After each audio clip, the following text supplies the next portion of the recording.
Hello everyone, today we are going to read birth charts. I'm so excited.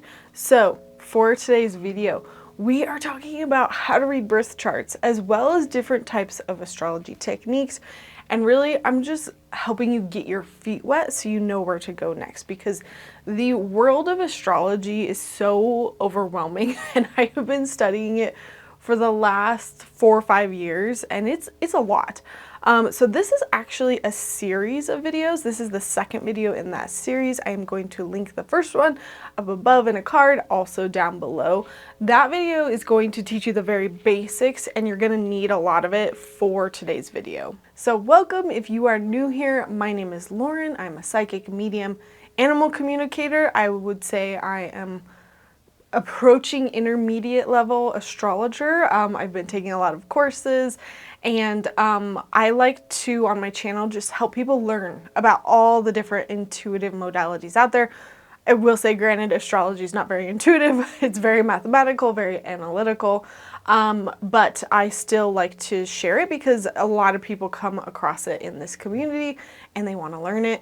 And I feel like I'm pretty good at like breaking things down into like the very basics so you can understand them and then decide what you want to do with them next. That being said, this video, we're going to talk about how to break a birth chart down piece by piece. And if you're like, oh my gosh, this is too complicated, just know that I now have a service offering it. I also have astrocartography readings as well, and Zodiacal Releasing sometime in the future. But I'll talk a little bit more about all of those and what they are at the end. However, let's get into looking at your own birth chart. So if you're on a computer, you can pull up your birth chart while you're watching me.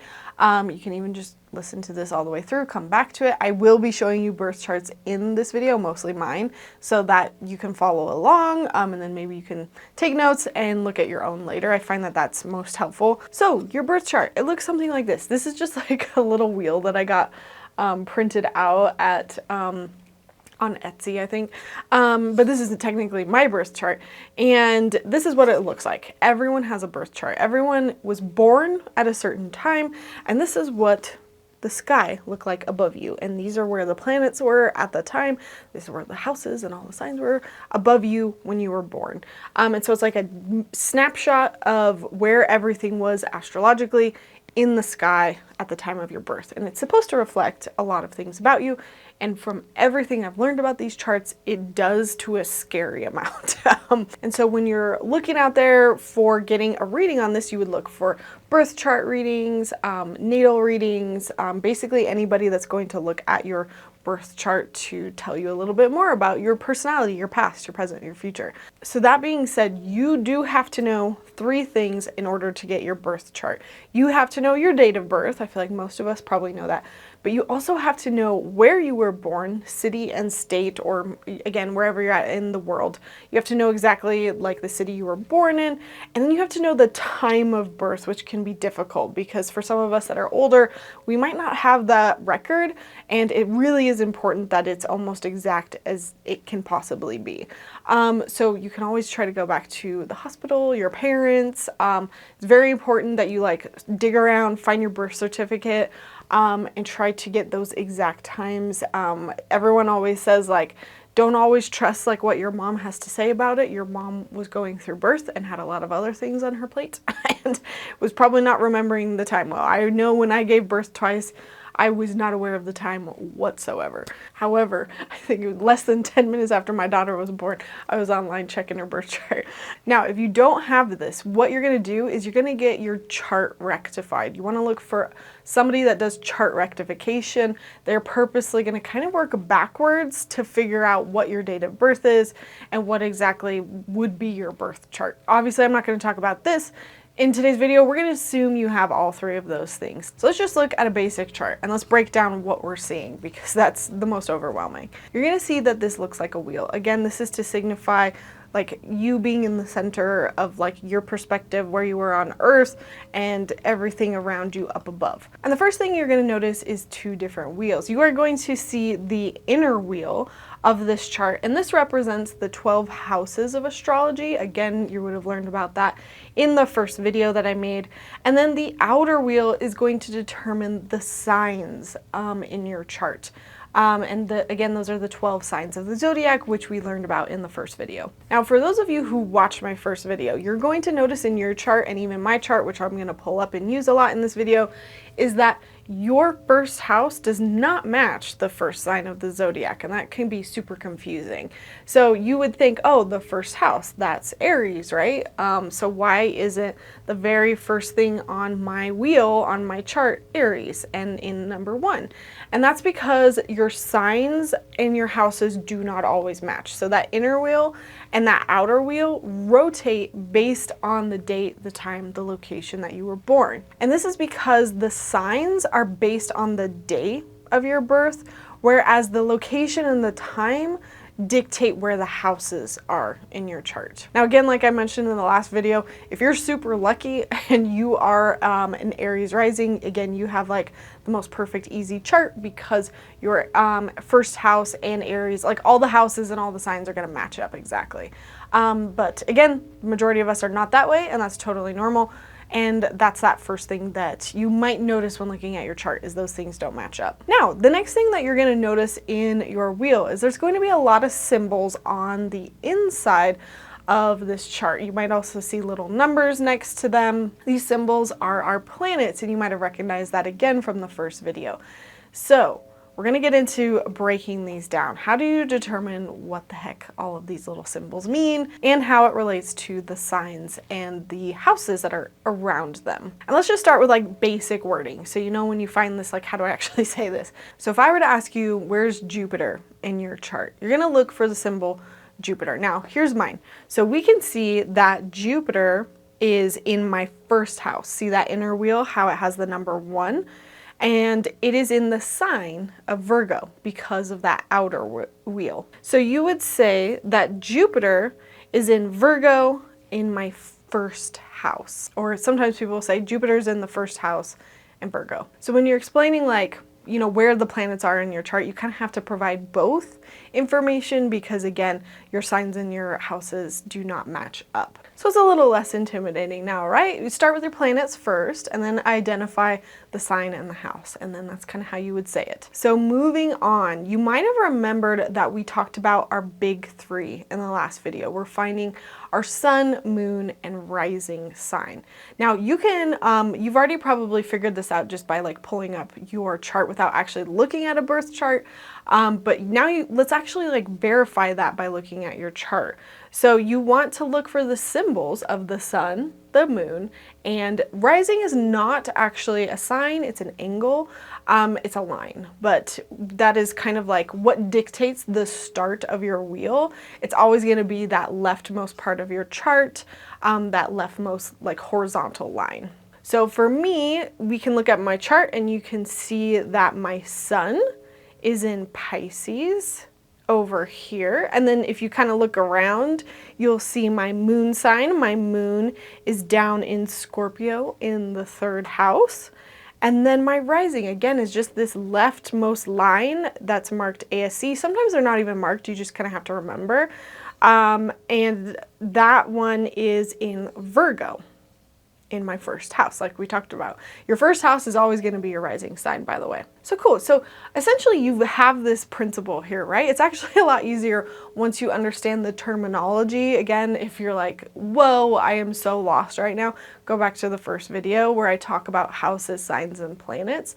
But you have the essentials now, and all you have to do is start with the planets, locate them in your chart, and then again, just start to understand, okay, what little quadrant do they fall in, which house, which sign do they fall in?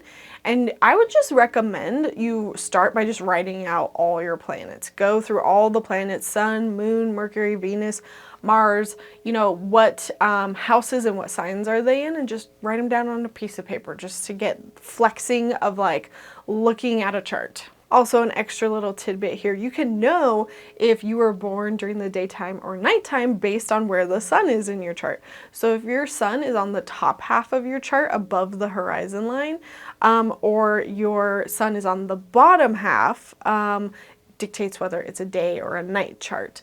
So if you were born during the day, the sun will be on the top half of that chart. If you were born at night, the sun will be on the bottom half of that chart. Kind of cool, huh? And for those of you who are more intermediate level, just know that that actually is a super fast, helpful way of determining what your benefic and your malefic planets are. And that's, again, more advanced stuff, but if you're like really interested, just know that there's planets in everyone's charts that are a little bit better than other planets. And so not all planets are equal. And there's good planets, there's bad planets, and some of those good planets are better for you than the other good planets. Some of those bad planets are worse for you than the other bad planets, if that makes sense. Again, more intermediate level stuff, but just know that that's kind of that next step that I probably won't be diving into in any more videos, but understanding your benefics and your malefics are a good, important, like, next thing to learn. So using this exact same principle, this is how you read every single planet in your chart. You did those big three, and now you can literally go through each of those planets. And so being able to just like identify it and say it is one thing. The next thing is, how do you interpret it? What the heck does it mean to have your sun in Sagittarius in the 4th house? And this is where I kind of go back to like my Astrodice video and instructions. So hopefully you also looked into that, because this is that story that I kind of created of like the how, the what in regards to where, right? Now, it doesn't have to be exactly the same when we're reading the birth chart, but if you found that that technique was helpful, you can do it here as well, because you're doing the same thing as the Astrodice in that you're trying to take these three things and combine them to tell a story. You're trying to figure out what the sign, the planet, and the house together have in common, and what does that mean about that person that you're reading. So let's take this example, right? Let's say that you have Mercury in Sagittarius in the 5th house. So Sagittarius is all about truth finding. It's about optimism, bigger picture thinking. The planet Mercury, we know that Mercury is about like how we express ourselves, how we communicate. It's the way that we like speak and interact with others. And the 5th house is like the 5th house of joy, pleasure, creativity, children even. So if we're trying to look at someone's chart and we see that their Mercury is in Sagittarius in the 5th house, we would say that maybe they communicate more in bigger picture terms. That's like the way they talk. Maybe they seek truth when they communicate. And maybe we see this play out in an important way in the 5th house regarding children. So maybe this person travels with kids. Sagittarius is also about traveling. Maybe they communicate or teach children. Maybe they're more like childlike in their communication style. This is the hard part, because there's so many different ways to interpret something, and I feel like everyone kind of has their own style, and even me, I'm trying to like figure this out for myself, but it's about blending these three things together. And I would say lump the sign and the planet together, and then really think about the house as more of like, well, where does this show up in their life? Something I can speak directly more to is my birth chart. So for example, I have my moon in Scorpio in the 3rd house. So my moon is how I feel, my emotions, my intuition. I feel that in a very Scorpio way. So Scorpios are very much about like deep feeling. They are a little bit more closed off, a little bit more secretive. And the 3rd house is actually about like communication, education, technology. And I would say that like in person, I might not be so like open. It's really weird actually, because I feel like it's usually the opposite. I feel like I talk way too much about myself and my feelings online publicly than I ever do in person. So that's like a way that you could interpret my moon being in my 3rd house of Scorpio. Again though, when I say that, just know the 3rd house and Scorpio are not synonymous. And the hard thing with this is like, you also have to remember that there's both that good side and the bad side of like a moon sign. So it's like when you're doing things well with your moon versus when you're like off. So like your moon sign can also be indicative of like those gut reactions, the way that you respond to things, but you don't like before you catch yourself. Like, so when I think of moon sign, in a negative sense, it's like that quick reaction that I was like trained or I learned to do that maybe is something that I've had to work on over the years. So like, let's say I get mad or offended or something, and what are my initial gut reaction feelings? You know, I do that in a very Scorpio way, which is 100% true. Like, I hold grudges and I will like totally, you know, keep a file in my mind of all the people that have wronged me, right? And in the third house too, I do that very much so, in the sense of like, sometimes when I feel like I'm wronged by the community or wronged by society, I very much so retreat and hold a grudge and like distance myself, and don't let myself go out into community sometimes. So you can see how that's like both the positive and the negative side of like that planet. So I feel like literally you could spend an hour just doing your big three and understanding the positive, the negatives, the sign, the house that it's in. And that's why I say to write it out, because you can really dive into each of these and come back to them and like write more about them. So I'm going to give you a little practice here. I want you to dissect my Mercury placement. So here it is, close up. I'll give you the hint of what Mercury looks like. But based on the sign and the house that it's in, tell me something about me that you would take from this reading. Sweet. That's not literally it, but for the very basic level, that's it. We're gonna just talk about doing that combo. Planet, sign, house, looking at those, going through every single planet on your chart. Now you are gonna notice some extra symbols on there, especially depending on what software you use. Sometimes they'll give you a whole bunch of extra things. We're gonna jump into those extra things now, and just if you even need to think about them or not. So one of the things that I look for in charts when I'm pulling them up is I look for stelliums. Stelliums are when you have any sort of like major chunk or major conglomerate of planets in a certain house or a sign. So for me, I have an Aquarius stellium, which means that the majority of my planets, I mean, there's one asteroid in here as well, but the majority of them are in Aquarius. So all that means is just a stellium, there's a greater emphasis on either that house or a sign. So this is not necessarily all in one sign for me. This is just in one house. You might be able to see clearer here on my little wood one. You can see this chunk. See how many like planets there are in that chunk of that fifth house? But some of them are Aquarius and some of them are Capricorn. They're not all the same sign. And so what does that mean? That just means that the fifth house has a huge role to play in my life. Fifth house being children, pleasure, joy, fun. The fifth house is ruled by Venus. So if you want to take it an even step further, go look for Venus in your chart based on that stellium. Not Venus for you, but Venus for me, because again, that fifth house is ruled by Venus. Now, in what way is that emphasis good or bad? That's really going to be dependent on those planets and a lot of other more complex things that we're not going to get to in this video, but I'm going to at least briefly speak to them. Next, though, I want to talk about the four angles, the four major angles. Those ones are really easy to spot because those are the two horizontal, or one horizontal line and one vertical line going through your chart that basically splits your chart into four quadrants. So we've already talked about the ASC, the ascendant, and that is the line on the left. This is indicative of like who you are externally more so, because I do feel like your sun sign is more of like who you are deep down at your core behind closed doors, whereas your ascendant is like how other people see you. So you're always going to be able to tell somebody's rising sign by basically where that ascendant sits in a sign. And so that's going to be the leftmost one. Now go to the very opposite side of your chart, the rightmost side.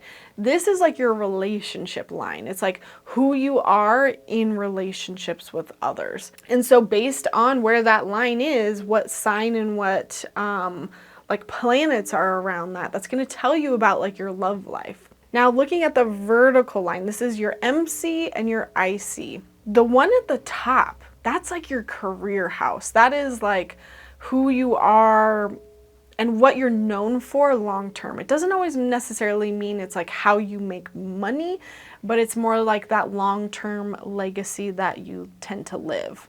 And the reason why this is the case is because it touches your 10th house, and your 10th house is like the career. And so that's why it's helpful to know kind of what that line is, because that can sort of tell you like maybe what careers to look at if you're not even sure where you want to go. Now, directly below that is your IC line, and this is your home life. So it's kind of helpful to think about it. It's like who you are individually with the ascendant, who you are in relationships with the descendant, who you are at work with the MC, and who you are at home with the IC. So the IC describes like your home life. And again, that's because it touches the 4th house. So any planets that are close to that, and definitely the sign that it sits in. So like for me, my 4th house is in Sagittarius. So that's going to tell you something about me and how I operate my home life, which is so true. Like Sagittarius, like, is about travel, again, bigger picture thinking, optimism. Like I am a very like optimistic parent, and I spend a lot of time like balancing my work and my home life. I mean, it is like literally my north and south node, but we're not going to get into that right now. But my 4th house in Sagittarius, like I do feel like I want to travel a lot with my kids as well. Education is super important to me for my kids and their home life. And we've even talked many times about traveling outside of the US and like doing summers abroad for our kids to learn elsewhere. So just trying to give like some examples so that you can see like practically how it's done. I'm trying to think. So those are the lines themselves. You can also look at your chart like as quadrants themselves. So if you tend to find more of the planets in somebody's chart on the left side, that might mean they're a little bit more assertive, where if more of their planets are on the right side of their chart, they might be a more passive person. If more of their planets are up above the horizon, they're a more public, like external social person. Whereas if most of their planets are down below, they're more of a private person.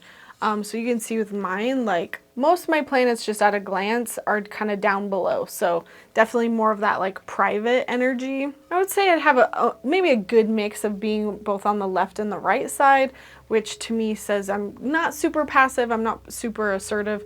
If anything, I'm a little bit more passive. So those are the absolute basics. I would not do anything more from here other than listen, unless you already understand everything that I've walked through, because those are like the very basics of the chart. Anything past this is moving on to intermediate level, and just know that I'm just giving you like literally the terms and not really even telling you how to like go into all of these things. So some of the extra things you can look for in your chart. Everybody has a north and a south node. These are not planets, but this is kind of like where the moon was at a certain time in relation to the earth. Now, I like the north and the south node, and I often read them because the north node talks about often like your life purpose.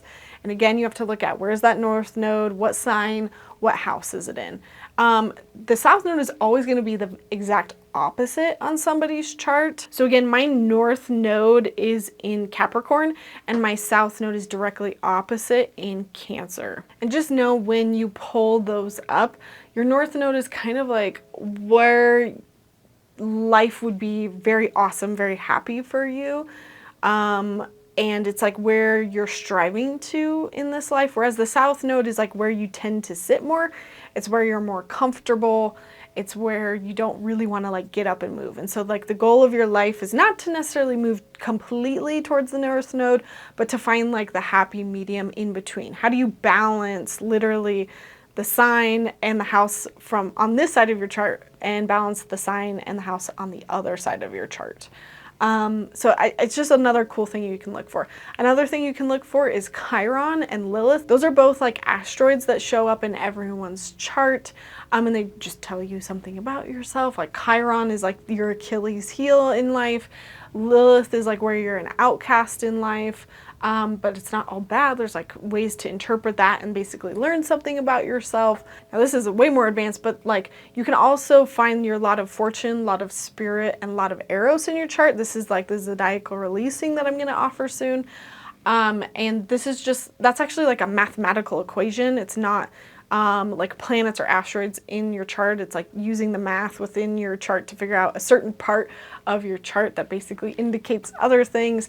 There's a lot of that in astrology, but those things kind of talk about like the timing in your life. Again, that's like a whole nother video. I'm probably not going to do a whole video on it.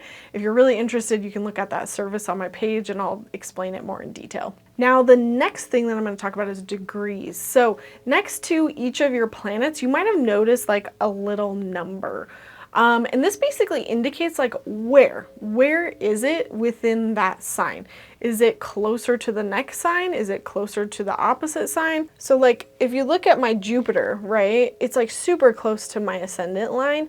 It's super close to that Virgo, possibly even going into Leo, but it's not like quite there. But that Jupiter could have been like a little bit more down here, or it could have been right in the middle. So the degrees is what like helps us say exactly where it was in the chart, where it is in the chart. It basically helps us to see if it's closer to a sign, a planet, or a house, based on like that number. And truly, I feel like you don't quite need to look at this until you get more into intermediate or even advanced level, because like this helps you understand aspects and where planets are in the sky right now versus where they were when you're born. So really, unless you're starting to look into aspects in predictive astrology, I don't think you need to quite bother with this yet, but just know that they're there. That's what a degree is. But just so that you understand what this looks like, let's talk about like Mercury. Let's say your Mercury is 10 degrees and 22 minutes of Virgo. This is how it would be written. Now, the last more advanced thing that I think is so worth mentioning is aspects. Aspects I am just starting to get into, and they are difficult. I feel like I can read a birth chart at face value. You can definitely learn a lot from yourself there, but truly aspects provide a whole new meaning to everything. So what are aspects? Aspects are all the crazy lines in the center of your chart. And basically, we're talking about how does this planet relate to this planet, relate to that planet. And depending on the degrees of which they are, they might make like a perfect triangle or a perfect square or one that's pretty close. And so there's a lot of like patterns in the center of your chart that people will look for. So if your planets are squaring each other, that means something. If your planets are trining each other, that means another thing. And all you really need to know with this is that basically depending on that shape, depending on the aspect those planets are making, that's going to inform you about something new with all of these planets, that they actually might be helping each other or they might actually be hurting each other. Basically, you're looking at the relationship between these planets and how they interact with each other. So you might have like a really awesome placement in your chart with this planet in this house and this sign, but you might have other planets over here squaring it. Squaring is like a bad aspect. With some bad planets, so it actually means that that good placement is not so good because of those other planets affecting it. Now, there are 5 aspects out there. We have a conjunction, an opposition, a trine, a square, and a sextile. Again, I'm not going to dive into these because they are very complicated, and I don't think I'd make like an advanced version of this video series because I think I would just recommend you to go over to the astrology podcast. I think they are much better at going over all of this, but at least you have the base knowledge to understand like what am I looking for and like what's the name of it. But I do think it's important to know because as you're reading your chart, you might come across these aspects, and I just want you to even if you don't come across them, just know that there's more to the story here. So that's complicated in itself because then you're gonna have to look at not only just the planet, the house, and the sign, but you're gonna have to look at all the other ones in that aspect and how does that all come together to form a new story. And I do think that that takes time to kind of understand, which is why I'm trying to break this apart into, okay, first learn this piece, then that piece, and then you could get there. But you can sort of understand why it's so important to know all the terminology, so then you can start piecing it together to tell that story, and then tell the bigger story, and then the even bigger story. And you can't really know that for a full story unless you have the aspects, the degrees, the this, the that. And it's just a lot. There's a lot in your birth chart. It's very analytical. And I think that's why it scratches my Virgo brain, is because I love analyzing it and I love figuring it out. It's very different from intuitive readings. It's very opposite. I'm using my mind, I'm using my memory to put together meanings, and I'm analyzing it versus a psychic reading where I'm letting information come to me. I'm not going to my memory, I'm not going to my counseling, I'm just letting that psychic information come through, and I'm just receiving and regurgitating it, basically. Astrology is very different. So that is how you can start to read a chart. Read yours, read somebody else's, get practice, but just know there's a lot more to add to it. The degrees, the malefics, your house ruler, which I haven't even talked about, aspects, there's like angular houses, there's so much more that you can add to this. And I will just say, like, if you're confused on where to go, you kind of have to figure out what feels right for you, because there's so many systems and modalities out there. And I would go to people that you trust, people that are knowledgeable, and listen to why they think you should look at it this way. I, again, personally recommend and love the Astrology podcast with Chris Brennan. I think that his stuff is very, very well researched. And I think that he's got books, he's got podcasts for years. Like, I feel like he knows what he's talking about best, and so that's why I follow his like methods of like whole sign houses and Hellenistic astrology.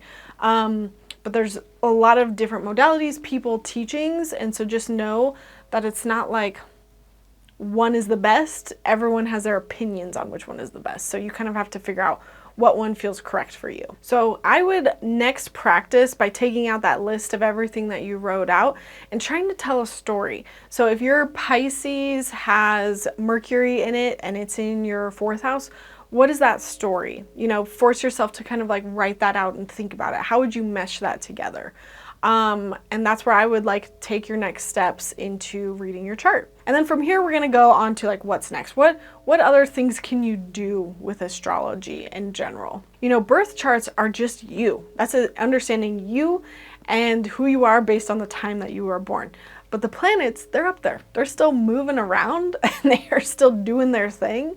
And so we can look into the future, we can look into the past, we can look at timing, we can look at location. There's so many different things you can do with this knowledge beyond just the birth charts. However, I think a birth chart is a very easy, simple way to start, and it's actually where most people do start when they're learning astrology. So next I want to get into all these different like fun little modalities that you can use, different techniques that basically have a different function. And so this is where we start to use astrology to predict the future, and that's called predictive astrology. Predictive astrology is kind of like an umbrella term for a lot of different techniques. So predictive astrology is up here. What we have underneath is we have electional astrology, we have transits, and then we have symbolic timing techniques, which is things like annual profections and secondary progressions. Oh, and there's Zodiacal Releasing, but this is, just know that this is not all of them. This is like, I am pulling from what tends to be most popular in the communities that I'm a part of. So the first most common timing technique that I think most people gravitate towards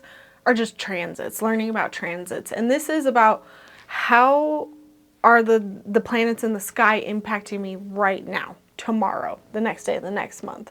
And so that's where you'll see a lot of like forecast astrologers, and they'll talk about like, here's where it is, here's what it does, but you know, look to where it is in your chart. So it's that combination of, you know, where is it now versus where is it for you in your chart, and how does that relationship interact? And so often what you'll see is kind of this like bi-wheel. You'll see this wheel within a wheel, and the inside of that wheel is your planets, whereas the outside of the wheel is like the current transits. And you can usually like scrub the timeline, like moving it day by day, month by month, to see what it does and how it changes and impacts your day to day. So these are the most popular out there to kind of predict the present moment between like what's going on up above and what's going on here on Earth. And it's not only a way to predict the future, but it's also a really cool way to look at the past. And this is where I just got fascinated in astrology, was when astrologers looked at the transits that are happening right now and then compared them to the last time that they happened, which was so many years ago. And those things just like blew my mind. It's also helpful because like you just get more immediate feedback. Like with your birth chart, you're kind of looking at your life as a whole. But like when a transit is about to come up, like Mercury's about to go in retrograde, like what does that mean? What does that look like? You're going to get more of that like immediate feedback and like hands-on learning. And that's where I've learned a lot, is just by following a lot of astrologers and listening to a lot of like astro forecasts and learning about how it relates to my chart. And that's kind of how I've a lot been learning over the years. And that goes to show too, like not all of your planets in your chart are activated right now. Like they are not all at play to an equal amount because of what's going on up above. When you are approaching like your Saturn return, for example, Saturn is somewhere in your chart when you were born, and then it moves all around us, and then when it moves, not around us, but you know what I mean, around the sun, like when it moves back to its location of where it was when you were born, you are going to feel that effect way, way more. And that's why it's called the infamous Saturn return. Again, same with that Mercury in retrograde. Like some people might really be affected by those Mercury retrogrades depending on where it's at in their chart. Other people, not so much. Maybe it's because it's aspecting other, planets in their chart. Maybe it's just because it's actually, a better planet for you, and the way it sits in your house and your sign, like it's all fine. It's not as bad. So that's why you want to look into transits, because you don't want to just know what it was like when you were born. You want to know what's going on now, right? And so that's where people usually gravitate next. Is that predictive astrology of transits. So that's a very like literal timing technique. You're literally looking at what's going on in the sky. There are also symbolic timing techniques, which are like taking your chart and doing something with it to basically look at predictive things that could happen. So you're moving time symbolically in your chart. So like for annual profections, that's another term you will see. A lot of people like read your annual profections. And so that's symbolically moving one sign in your chart for every year. And that's ultimately to see like what sign is strongest for you that year. Now with secondary progressions, it's like one day equals 1 year of your life. And again, that's symbolic. It's not literal. You're just kind of like using your chart to symbolically represent what might be coming up. And those are whole techniques in themselves. Now, electional astrology is pretty cool, because electional astrology is like choosing a date to do something where everything in the sky is the most harmonious, right?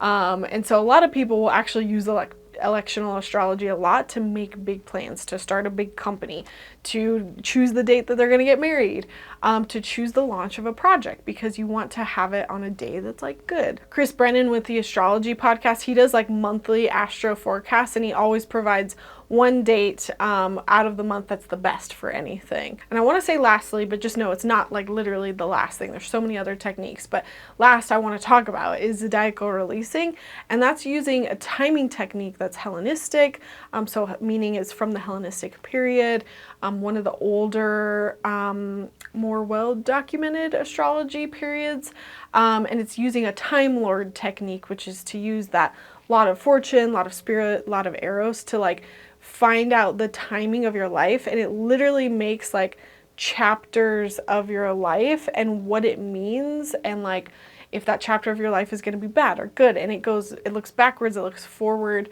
and it can tell you when some pretty like crazy things, not crazy things, but just like it can tell you when like major chapters of your life are ending, closing, starting, and it's pretty cool. When I did it for myself, like literally, I think it was the day I met my husband was like a chapter in my Zodiacal Releasing. Both my kids' birthdays, I'm getting chills just thinking about that, was like a date that I could see in my Zodiacal Releasing. It really makes you wonder how much of life is predetermined and how much of it is not.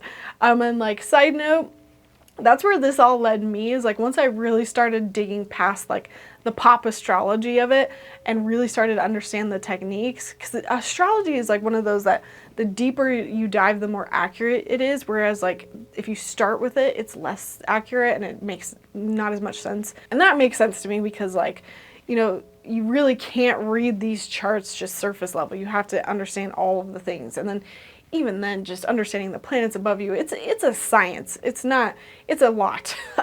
But the really amazing professionals that are doing it in the field just blow my mind. But yeah, that's kind of where like it led me thought process wise. I was like, how if everything is predictable, like what? And so yeah, I got down that train of exploring, and I'm actually going to make a podcast on that if it's not already out. I'll link it.